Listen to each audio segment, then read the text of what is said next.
Welcome back.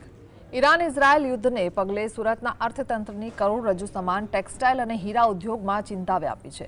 Air cargo service ઠપ થતાં કરોડોનો તૈયાર માલ બંદરો પર અટવાયો છે. ખાસ કરીને દુબઈ પોર્ટ પર હુમલાના કારણે ગલ્ફ દેશોમાં થતું કાપડનું એક્સપોર્ટ અટકી ગયું છે.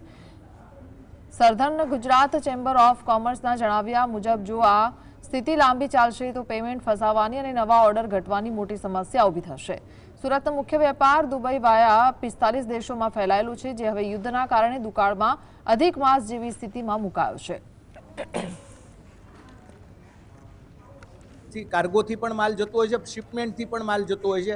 આ જે પરિસ્થિતિ છે એમાં તો અત્યારે સદંતર બધી સ્ટોપ થઈ ગયેલું છે. અમારા જે શિપમેન્ટ છે એ બી દરિયામાં અધવચ્ચે અટવાયેલા છે, કારણ કે તમે જ્યાં સુધી ડિલિવરી નહીં લો ત્યાં સુધી ટાઈમે પેમેન્ટ નથી આવવાનું. બીજું કે કાર્ગો પણ અત્યારે ઓલરેડી બંધ છે, ઘણી બધી ફ્લાઇટો બંધ છે. એટલે એક જે વેપારનું વાતાવરણ છે આખું ડોળાઈ ગયું છે.